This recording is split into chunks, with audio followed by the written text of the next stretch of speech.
So that is it. So today we are going to do topic 2 of the management accounting, and I hope this class will take 1 hour or less so that we can finish topic 2. Now topic 2 deals with costing terms and concepts. Costing terms and concepts. So we need to define some vocabulary that we can find in management accounting. So we shall try and define the majority of those items or terms that we can find in this course. Now, the first definition that we need to know or to understand is the word costing.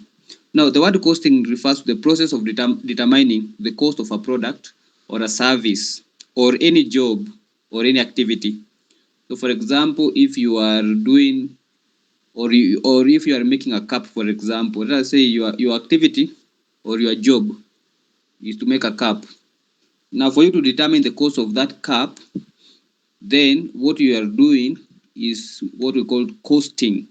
Now, costing is the process of determining the cost of that particular something that you are making. Now, let us see some other terms that you can find also apart from the word costing. Costing is normal because we are talking about management accounting, and costing becomes the main item. Now we have other items. For example, we have the term cost. What does the word cost mean? Now, the word cost means that in any expense that you have incurred or you have sacrificed in order to have something. So it must be something that you have incurred or something that you have sacrificed in order to get it. So in this one, they are saying these are expenses incurred in producing one unit or in producing a particular service. So remember, it is either you incur something in terms of a good, for example, if you buy something in a supermarket, or a service, for example, if you go to a school and they offer you, maybe they teach you a particular course. That course is a service. So it can either be a service or a product. So that expense or that cost, let us use the word expense. So when we talk about cost, it's an expense which has been sacrificed to produce a particular product or a unit product or to produce a particular service. So they are normally expressed in form of money. We have cost unit. Now, cost unit refers to the unit measurement of a product or a unit measurement of production of the smallest value. Now, for example, shillings, for example, we can say 1 kg represent how much, for example, a sugar. So 1 kg is maybe 230 or 180 Kenya shilling. So the 180 represent the cost unit. So cost per kg, cost per liter, and so on. Then we have the unit cost. Now, unit cost is the smallest amount incurred to produce one unit. So when we incur a particular amount to produce a particular item in unit, then we call them kg. For example, cost per unit. So remember, there's difference between cost per unit and cost per kg or cost per liter. Now, when we'll be doing maybe standard costing or process costing, you shall realize when we shall be determine cost per kg, we shall later convert them into units. So we have the cost per kg or cost per liter, then we convert those items to units, and I will show you in other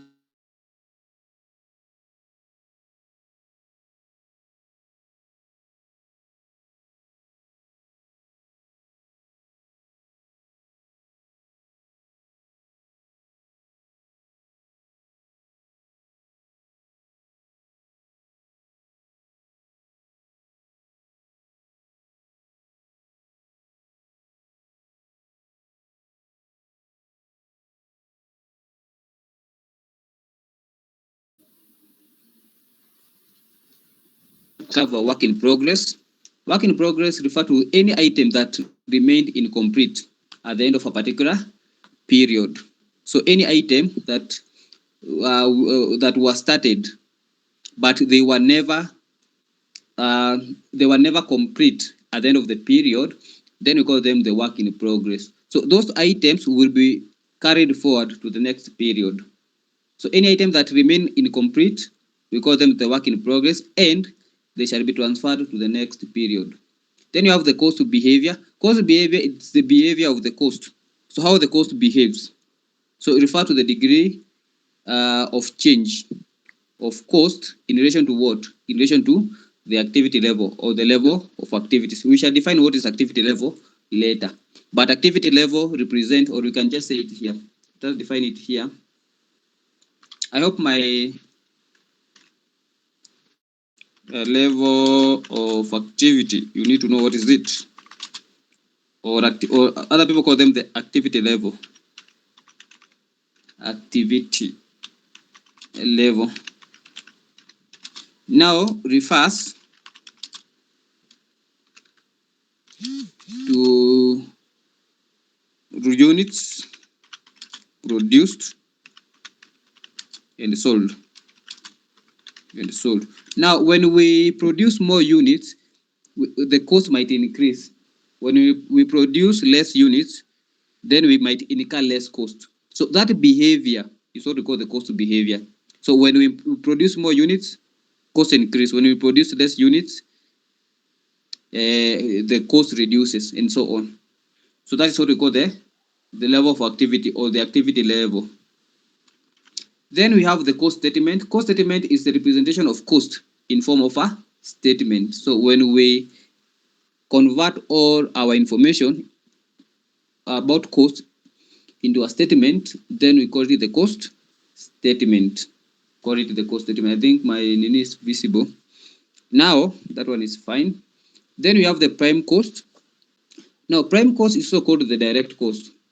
So prime cost is also called all the direct cost. You can call it all the direct cost. The direct cost. Now, what does it mean? Now, these are costs which can be attributed to a particular product. So all prime costs refer to all costs which can be attributed to all the product. So we can say here, or can be traced to the final product. So refers to all cost, both material and labor, which can be attributable or to be traced. So you can say that it can be attributable stroke traced to the final product. And yesterday we gave an example of this type of cost. We say a measure. So when you are trying to determine the cost of a measure, so cost of a measure can have either direct or indirect cost.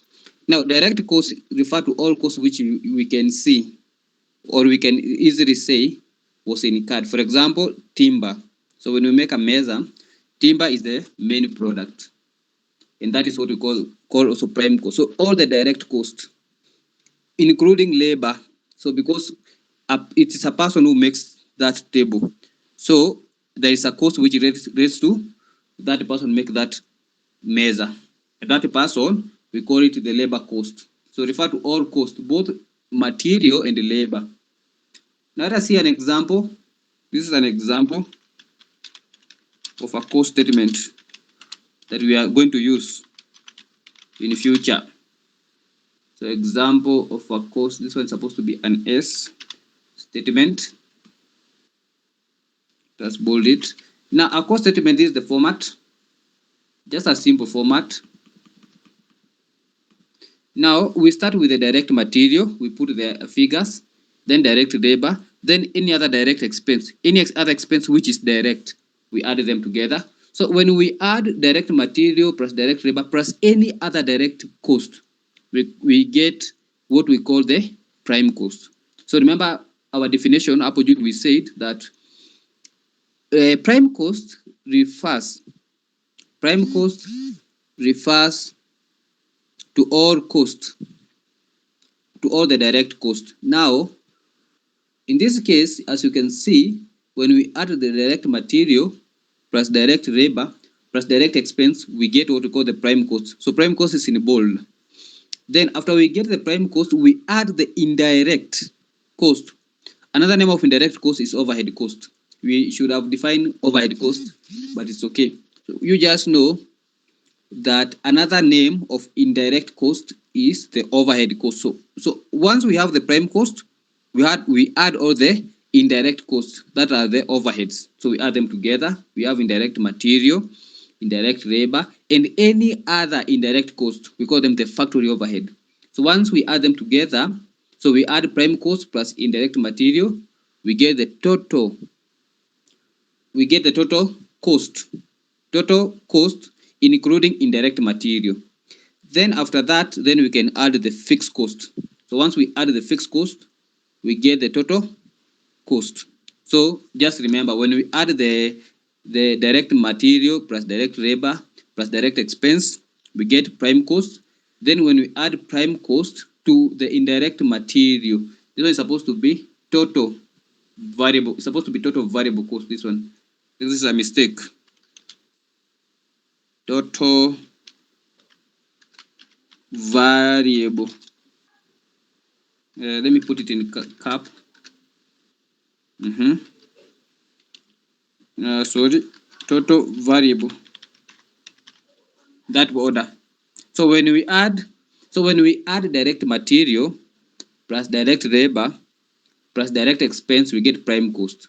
Then when we take prime cost, then we add indirect cost, we get the total variable cost. Then when we take total variable cost, we add the fixed cost, then we get the total fixed cost. Sorry, we get the total cost when we take prime cost plus indirect plus fixed. The last item, we are supposed to get this one. This is the last item. We get the total cost. So total cost is the summation of prime cost plus indirect cost plus fixed cost. I think that one is well said. Let us see some other items or some other terms which you can find in this topic. We have revenue center. Now, revenue center is a section of organization which generates revenue but does not incur any form of cost. So their work is to generate revenue. For example, sales department, their work is to sell, to make sure that they generate as much revenue as possible. So revenue center is a center which focuses on generation of revenue only. They do not incur any cost. Then you have the profit center. This is a center which generates revenue and at the same time incur cost. So you need to know those differences. And therefore, under profit center, it is where we determine our profit. So remember, profit is equal to what? Revenue minus cost. So we also need to come up with cost center. So let me add cost center first. Cost center. This one is supposed to be there. Cost center. Then we say it is a center. It is a center which incur a cost but do not generate revenue. But they do not generate revenue. If that one is well said, then we can unbolt some of the item. So before we talk about the profit center, so we start with the revenue center. We say that the revenue center, it is a center which generate revenue, but they do not incur any form of cost. Then we have the cost center. A cost center, it is a center which incurs cost, but they do not generate any form of revenue. Any form of revenue. Then we have the profit center. Now, profit center, they both incur cost and they also do what? They also generate revenue. So just know that for profit center, is a combination of revenue center and cost center. So profit center, it's a center which they generate revenue, and they also incur cost. They also incur cost to do what? To make the revenue. Then you have the responsibility center. Now, any organization should have responsibility center. Now, this is a center which purposely focuses on the community, the people around the company, the customers, everyone. So it is their responsibility to make sure that the welfare of the people, the welfare of the people around the company, to make sure that they pay tax, all those items, to make sure that the environment is not polluted. So that center, it is where the managers are held responsible because they are in charge of the business. This one is very, very important. This center, it is the center of everything, because without the employees, without the people, the community, the organization might not function. Without the government, without the other authorities. So it is their responsibility as the managers to make sure that they adhere to all the rules and regulation which relates to what?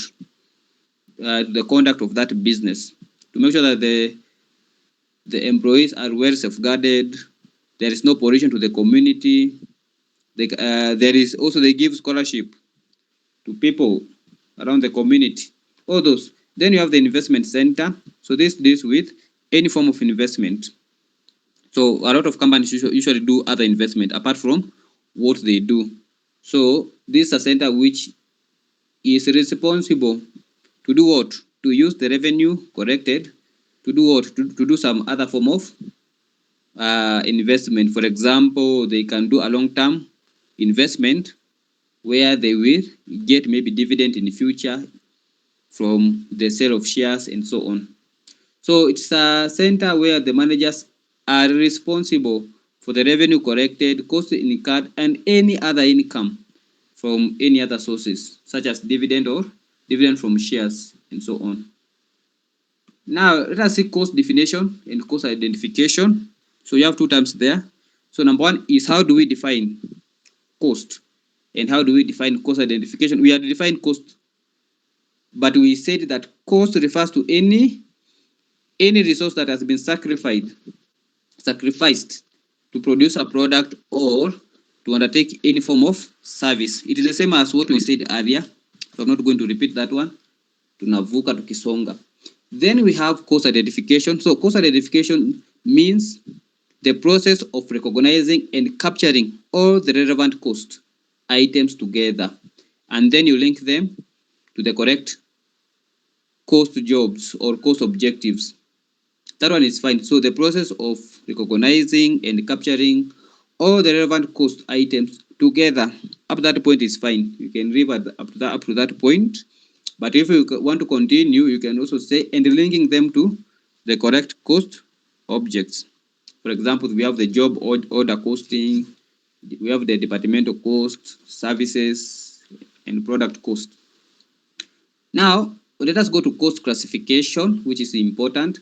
Now, cost classification refers to the process of arranging costs into groups so that you can easily identify the common features that you can find with those costs. So for example, you can classify costs according to time, according to relevance, according to controllability, maybe according to the nature of manufacturing, and so on. So when we say classification of costs, we classify them in a particular sequence so that we can easily identify those costs. Now, let us read that one. Cost classification is the systematic arrangement of costs into groups based on a common feature, for example, by element, by function, by behavior, by traceability, for the purpose of making work easier, or for the purpose of doing what? Making decision. Now, let us see how do we classify them. So cost classification. Now, costs are classified into different ways depending on where they respond to to the units of production, this one unit of production, or any other external factor, or you can add or level of activities. Remember, we had defined what's level of activities. We said level of activities refers to the units produced and sold in a particular period. Units produced and sold in a particular period. Good. Now let us see some of classification of cost. Number one, according to nature stroke element of manufacturing. So in an exam, they can ask you to state or to describe how cost is classified according to the element of manufacturing or according to the nature. So you say number one is material cost. Now material cost refers to the material cost is the raw material actually. So when you see the word material cost, is the raw material used in production. So it refers to the all cost of raw material to be used or used in production processes. That one is fine. So all the raw material, all the physical units. So physical units is also the raw material units. So all the cost of raw material to be used or used in production process. Now, material costs are further classified into two. We have direct material cost and indirect material costs. So direct material costs refer to the cost of material used in production, which can be traced back to the final product. For example, when we said meza, so when we make a meza, timber is an example of direct material cost because we can easily trace it back to the product. Then we have the indirect material. Now, indirect material cost refers to the cost of material used in production, but we cannot trace it back to the final product. So we cannot easily say the cost of that item. We really do not know.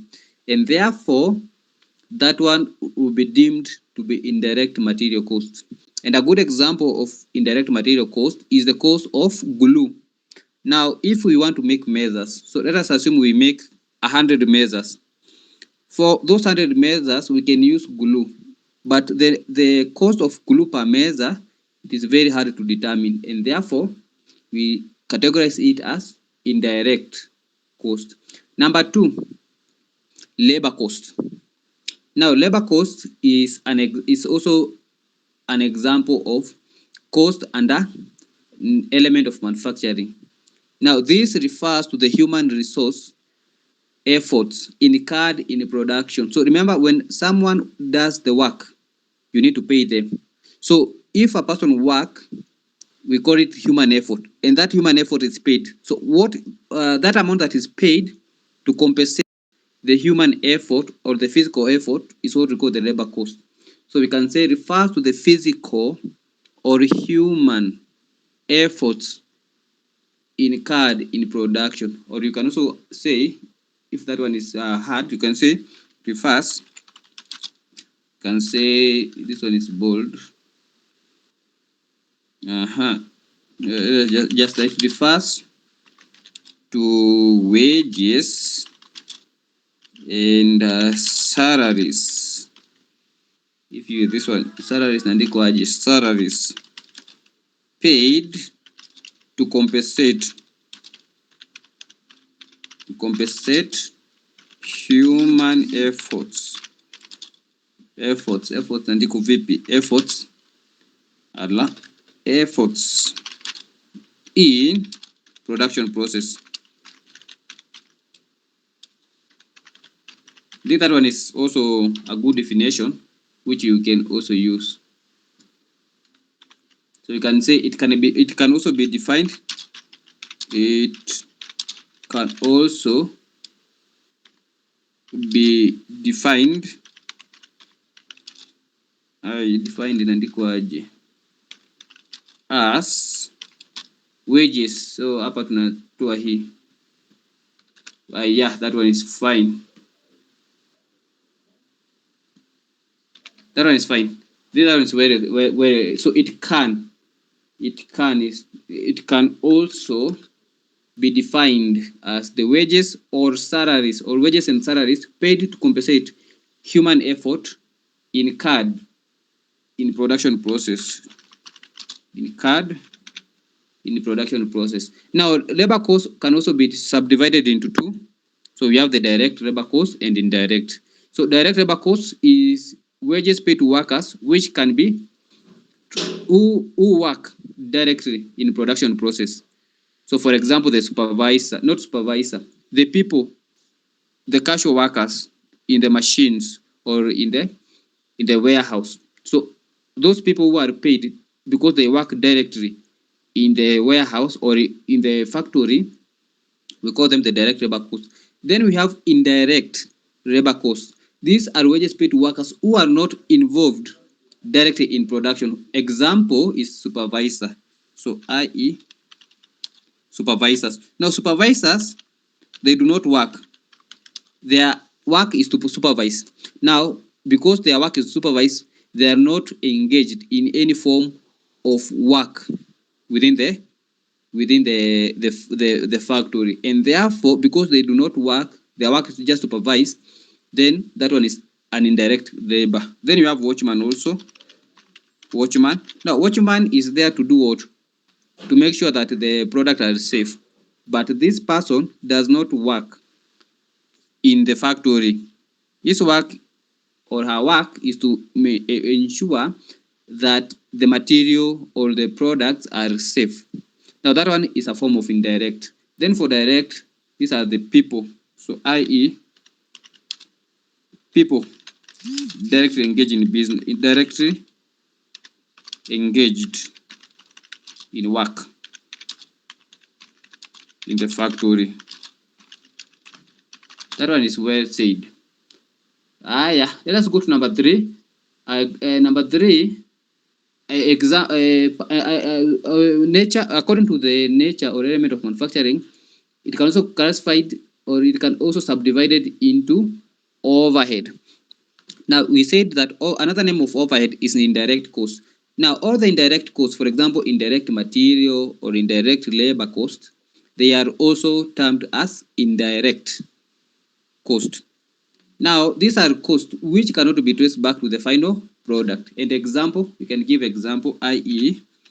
because in an example they will tell you by giving example. So you say indirect what? Indirect material cost, and you can also say indirect labor cost. Those are example. Now I think that one marks the end of number 1 according to manufacturing. So we can go according to time. Now according to time, we have 2 of them: historical cost and predetermined cost. Predetermined cost, you can also say stroke standard cost. Predetermined, you can also say stroke standard because they work in the same manner. Standard, or you can also say estimated. Estimated. Sometimes they can also term it as budgeted. Budgeted cost. All these items, they are somehow related. So they are friends. Let us call them friends. Now let us start with the first one: historical cost. These are costs which have been incurred in past. So these are costs which has been incurred in past or in what. Now these costs are irrelevant for decision making. Now you also need to know this. This one is important. So any cost that has already been incurred in the past, according to management accounting, it is deemed as irrelevant cost. Number 2, we have the predetermined cost or the standard cost or the estimated cost or the budgeted cost. These are the future costs that we expect to incur in the future. So these are the costs these are future costs which are ascertained in advance of the specification of all factors affecting the operation of the organization. So the word estimated means we have estimated them. So for example, we estimate that if we go to the market tomorrow, we are going to buy fertilizer at 20 shillings. Now that's an estimated, or it's a predetermined. We have determined it, but in a predetermined manner. It is not yet, it is not the actual. So we might go to the supermarket, maybe we estimated that we are going to buy the fertilizer at 20 shillings, but we find the fertilizer is 30 shillings. Now in that case, we shall have some differences, and therefore this cost is relevant for the decision making. Now this one is relevant, so this cost is relevant for decision making. So it is there to help us make decision. So it is relevant. It is relevant. So it is relevant for decision making. So you need to know that one. Relevant for decision making. Good. Now let's go to according to behavior. Now remember this one, this number 2, predetermined cost, standard cost, and budgeted. These are costs which we just estimate them, but we shall compare them once tumefika hiyo siku, once we go to the market. So for now we just determine that in the market this is the price, but we do not know the actual price, so it's a future cost. Then we have according to behavior. Now we had defined what is a cost of behavior.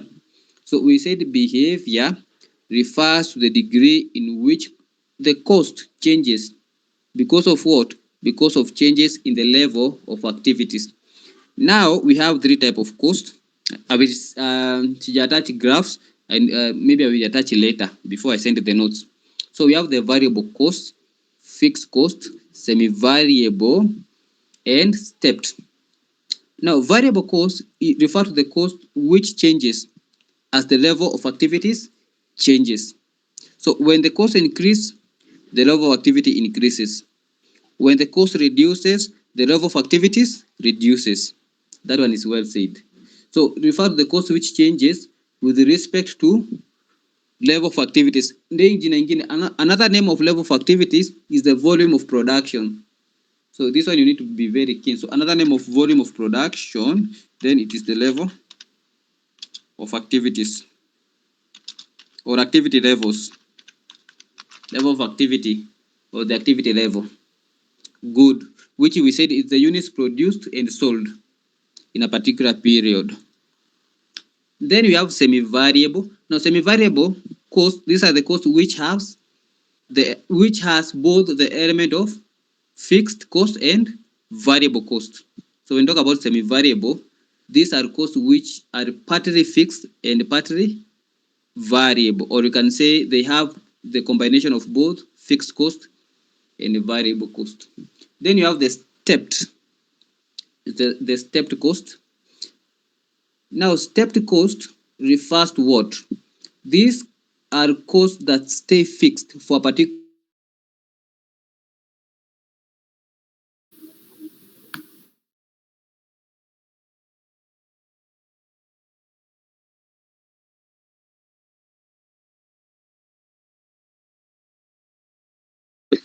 period, then changes, then comes to a fixed level, then changes, then to a fixed level in that manner. I think that one I will elaborate using a graph later. I will show you using a graph. But the cost will remain constant for a particular time, then increases, then remain constant for a particular time, then increases, then remain constant. When we say it is constant, it means it is fixed. When it changes, it is variable. So it will remain constant or fixed for a certain period of time, then goes up, then come back to fixed levels, then also changes and so on. That one is fine. We shall explain it with a graph once we start maybe using the board. Then we have according to function. So according to function, when we talk about function, remember function is the overall support activities of the business. So when we say function, if they tell you to define function as used in management accounting, then just know it's the support department. So these are costs which are based on all the support department, including production. So remember another name of support department. So they usually change this one. So in an exam, one is confused. Another name of support department is the service department.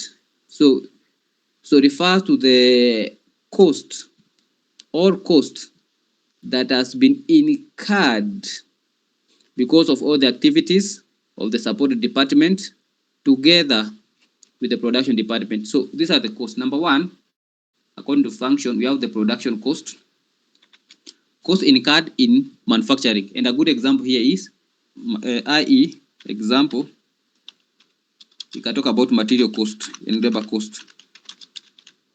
Material cost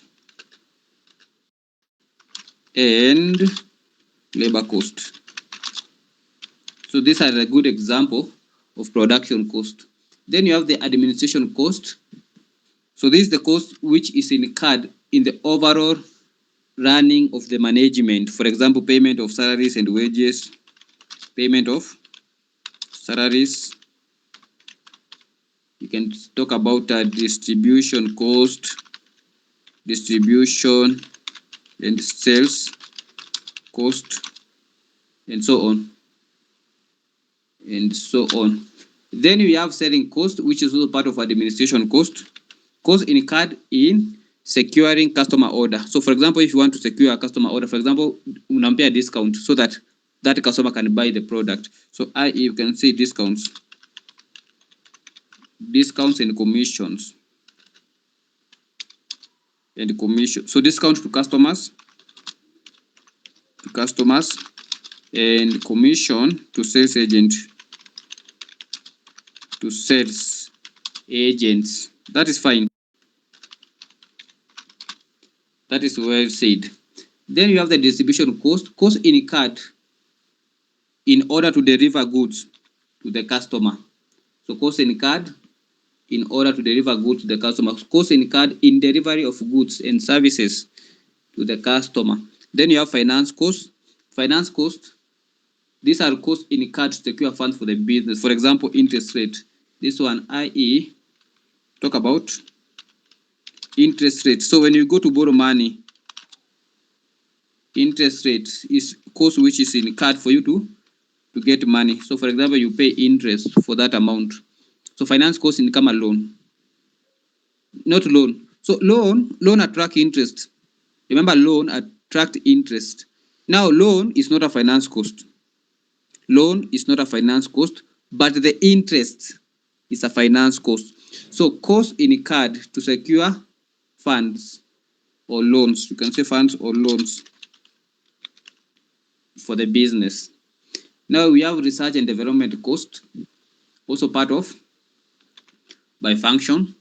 Now these are the costs incurred when we are inventing new products, or costs incurred when we are modifying an existing product so as to meet the customer expectation. So when we talk about research and development cost, number one, it is either we are incurring that cost to develop a new product that is not in the market, or we want to do what?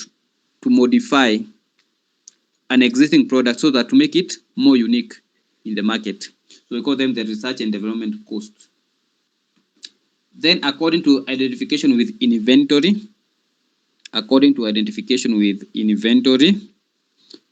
so for this one we have two of them. We have the period cost, period and product cost. Now period cost, these are costs which are controllable depending on the length or duration of consumption or usage of a particular product. So these are costs which we can control them, but it depends with how long are we consuming that product, or what is the usage rate of this particular product. Then you have product costs. These are the costs which is incurred to produce a particular product. That's okay. So that one, I think we had talked about something like this one. So product costs, these are costs which is incurred to produce a product, to produce a particular product, and they are controllable depending on the number of units produced. For example, if we produce more units, we can control the cost by maybe reducing the number of units. or we determine the breakpoint analysis. Then according to normality,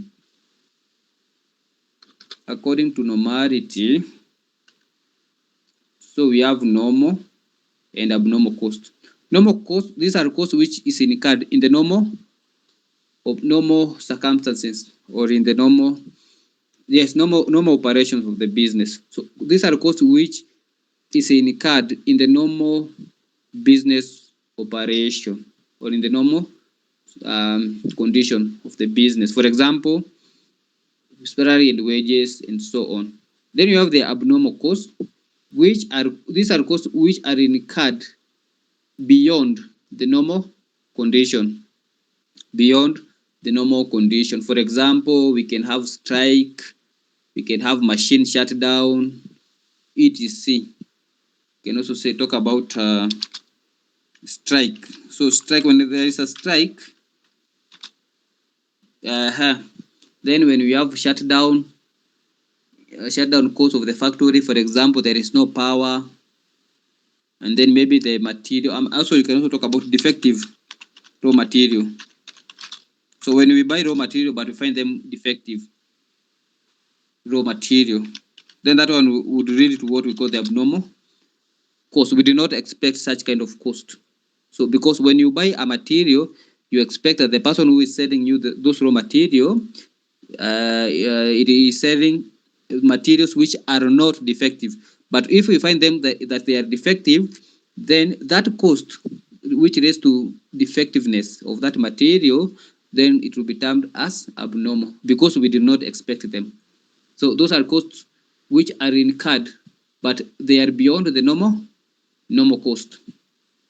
Then you have, according to controllability, we have controllable and uncontrollable cost. Now, controllable costs, these are costs which can be controlled by the action of the management. So the management can control them. So they can decide to, for example, if the cost is too high, they can decide to cut or to lay off workers. So that cost is within the control of the management. Then we have the uncontrollable costs. These are costs which cannot be controlled. They cannot be controlled by the action of the management. So the management cannot influence that cost. For example, inflation. Let's talk about inflation. E.g. inflation. Let us just say cost related to inflation. So we cannot. So the management cannot control inflation. Cost related in Andiko VP related to inflation. I think this one is fine. Now, you cannot tell me that the management is going to control inflation. Inflation is something which affects the whole country, and therefore any cost which relates to inflation is uncontrollable. But there are some other costs which are controllable. For example, they can reduce salary payment by laying off some workers. Now, according to identification with cost unit, we already did it. So you have the direct cost and indirect. So direct, they can be attributable to the final product. Indirect cost, they cannot be attributable to the final product. That one is well said. We can go to the next chapter, the next item. So when we say direct cost, these are costs that can be conveniently identified. The word identified, you can say identified stroke attributable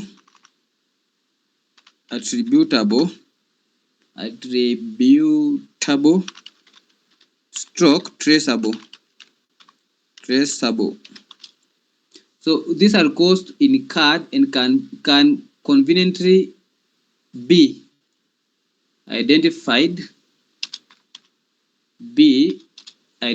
or be attributable with a particular cost unit, or with a particular product cost, or with a particular department, and so on. Same applies to the indirect cost. Let's go to avoidability. According to avoidability, we have avoidable and unavoidable costs. So avoidable costs, these are costs which we can avoid by changing the method of production. Then you have unavoidable costs. These are costs which cannot be eliminated by the action of the management. This one, a good example, number B, is inflation.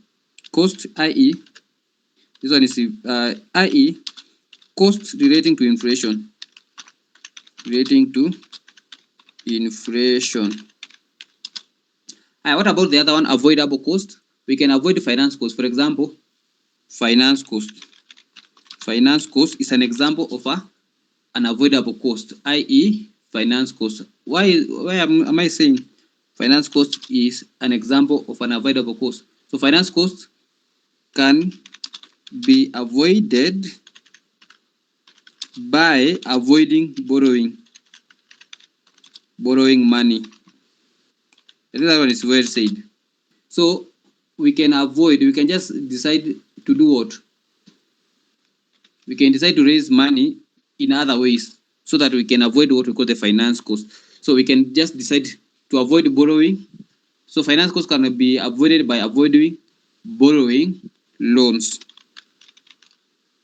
That is fine. So we can use other forms of raising money, but we can avoid loans so that we avoid what?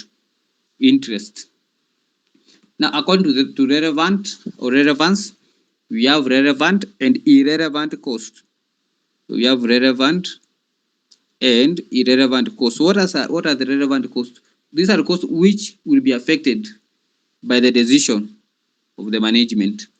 So relevant costs, we said these are costs which will be affected by any decision made by the management or by any manner of any decision made. And a good example, i.e., is variable cost. So i.e., can say variable cost, or we can also talk about direct cost. Direct cost that includes both material and labor. Then we have irrelevant costs. These are costs which cannot be affected in any manner by the decision of the management. A good example is historical cost or sunk cost. So i.e., talk about sunk cost, or you can also talk about historical cost. That's fine. So those are supposed to be irrelevant. Naandika vitu gani hii? Hakuna hapo. Irrelevant. That's one. Then according to financial accounting, we have capital expenditure and revenue expenditure or revenue cost. So capital expenditure, these are costs incurred to buy these long-term assets or to buy huge assets. So we call them for example, if you want to buy a land, or you want to buy a motor vehicle, or you want to buy a machinery to be used in factory, those are the capital expenditure. So costs incurred in order to purchase or to acquire capital item or capital assets or asset items, whichever. Long-term assets. You can just say capital item stroke. Let's talk about long-term assets. For example, you want to buy a land, a motor vehicle, a machinery, etc. Then you have the revenue cost. Revenue cost, these are costs incurred in the day-to-day running of the business. And it's a good example of also function. This one is a good example of cost by function. For example, administrative cost. So a good example here is the one we said by function, i.e. by function, which include, so example, so which include by function, we said which one and which one. So we had what we call the administrative cost. Hii administrative nimeandika vipi bwana? Administrative. Then we had what we call the distribution cost,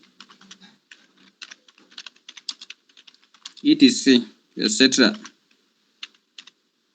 Then you can go according to what? According to decision making. Also, this one is relevant. According to decision making stroke. This means they are relevant costs. So you can say this means This means so when talk about they can be used to decision making, it means these are either relevant, relevant, naandika vitu gani? Relevant or irrelevant. This will be the final part, or irrelevant. So when you say by decision, it can either be relevant or irrelevant. Number one, sunk cost. Now sunk cost, we say this the historical cost. These are costs which has been incurred in the past, and therefore they are not used in decision making, hence irrelevant. So hence irrelevant. So any cost which is not used for decision making, it is irrelevant. Irrelevant. So any cost which is not used for decision making, it is irrelevant. Opportunity cost, this is the foregone cost. Wanasemanga aje? Nakumbuka kweli. Foregone cost. Mbona ikuji hapa bwana Allah. So tulisemanga these are foregone costs sacrificed in order to do what? To take the next best alternative.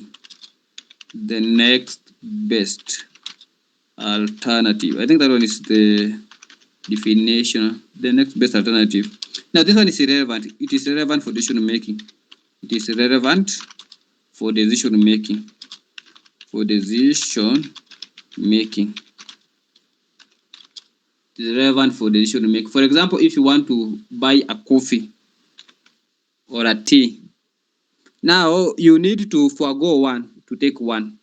Now if you decide to take tea and you forego tea, then you have forego the next best alternative. So you have foregone the next best alternative, and it is important because it will help you to make decision which one is better between tea and coffee, so that you make that decision. So before you forego, you consider what we call the opportunity cost. You consider what we call the opportunity cost of those two items. Then once you forego one, then you forego because you have the reasons. Then you also need to know what is opportunity. This one is important. This is your assignment. Opportunity savings. I think this one you can go and search.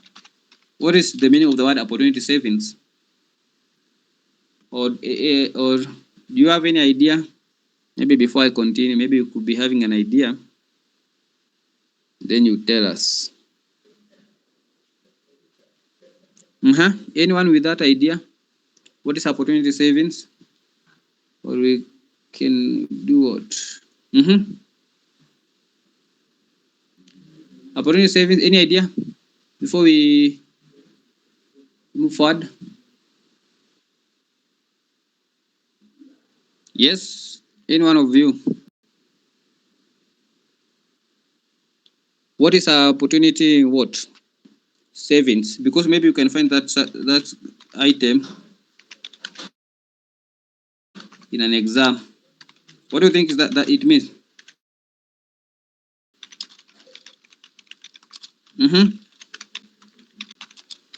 You can post your answer in the chat box if you have an idea. Then you can think about it.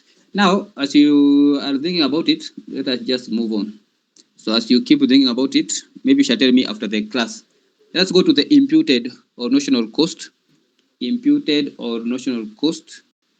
Now, these are costs incurred. These are costs incurred but does not require cash payment. For example, a rent. Maybe a rent for your own use. Now, for example, wewe unafanya biashara, lakini penye unafanya biashara, you don't rent, you use your own properties. Now, you have incurred rent, but it does not require you to pay that cash payment. So you have a rent. So sorry, you have a building. The building is yours, and you are doing a business in that building, and at the end of the month you will need to pay rent. Now, but you don't pay rent, but you have incurred the rent. So you have incurred that cost. So you are supposed to pay rent, but because the building is yours, Because the building is yours, then you don't do what? You don't pay. So naona Felix amepost hapo anasema it refers to what? Trade off when you choose to save money instead of spending. That is good. That one is good. So there is an opportunity cost that is there is something that you do what? You forego. So you forego what? You forego spending so that you do what? You save. I think that one is very good. Aya. You can put that one in your notes. Then you have the incremental cost. These are costs which increases as a consequences of changes in the decision made. And an incremental cost can also sound as marginal cost. I think it can sound as marginal cost because marginal cost refers to the cost which increases as we do what? We add an extra unit of output. Now, they are relating somehow. Now, but we say that incremental costs, these are costs which increases because of what? Changes in any form of decision. Standard cost, we said, is an example of budgeted cost or predetermined cost. So these are the estimated cost in the future. Then you have the marginal cost. Marginal cost, these are the variable costs of production or for transportation. This one, this one is wrong. This one is supposed to be. This refers to the variable cost in production.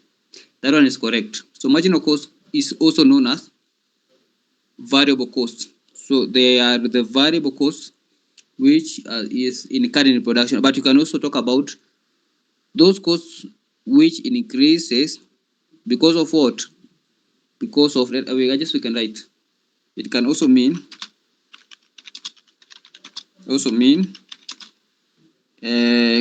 extra cost incurred because of adding an extra unit of output. Then that one, you are very familiarized with this one because I think you did this in your undergraduate level.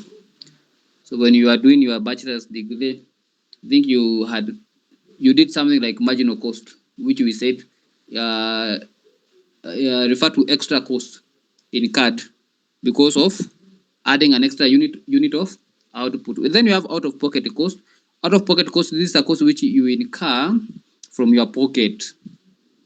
So these are costs incurred and requires cash payment. For example, let us just give an example, this one. Now, for example, if you have a business, now your business, you need to pay rent, but ikifika mwisho wa mwezi, maybe business it did not operate well. Now, kwa sababu business haikufanya vizuri, then you do what? You go to your personal account, then you take some amount, you pay that rent. That's what we call the out-of-pocket cost. Now you pay for something or for the business, but that money is not from that business. So we call it out-of-pocket cost. So when you run a business and then you find that your business haina vitu kama maybe haina some items, like in the business haina any form of money, so you go to your bank account, your personal bank account, and not the business account, and then you pick some amount to pay that amount. So you pay from personal sources. So that is how we call the out-of-pocket. These are costs incurred. It requires cash payment within the accounting period.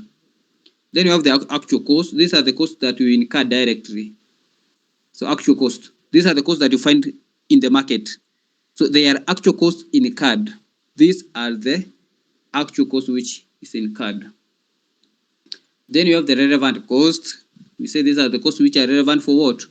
For making decision. And that marks the end of this topic, unless you have a question.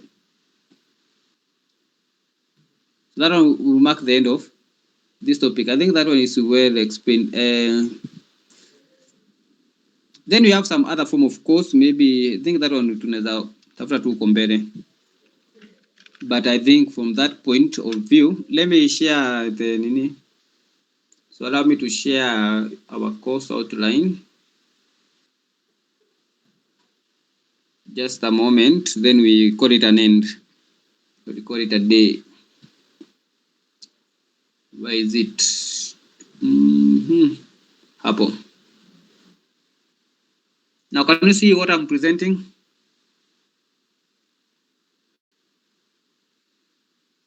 Yes or no?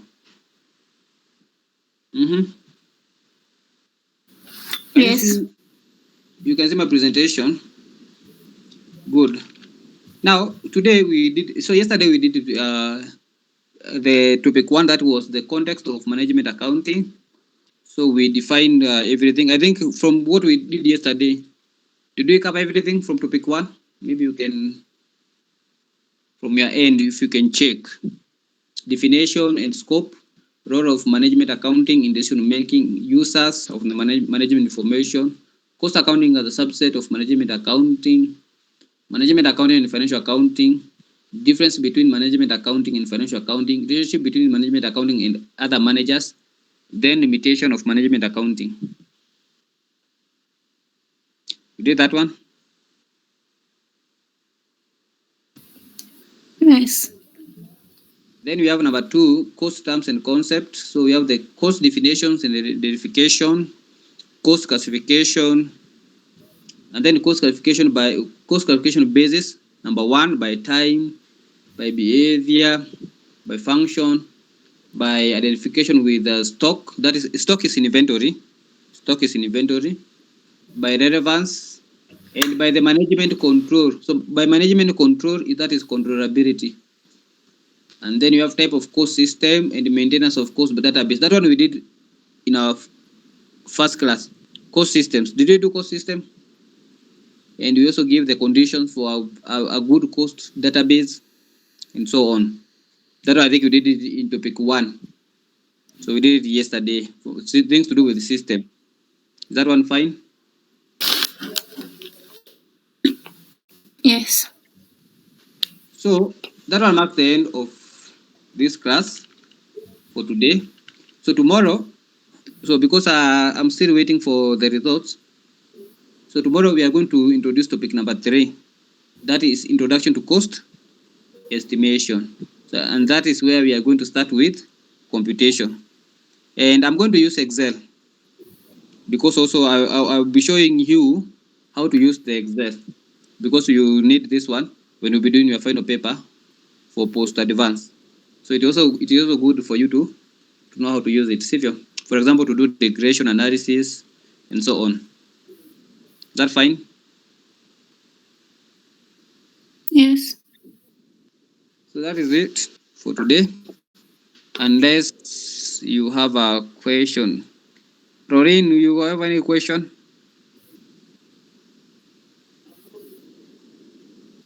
I think she doesn't have any question. Same to Phyllis, I think also you don't have any question. So we can end the class. So you have a good night.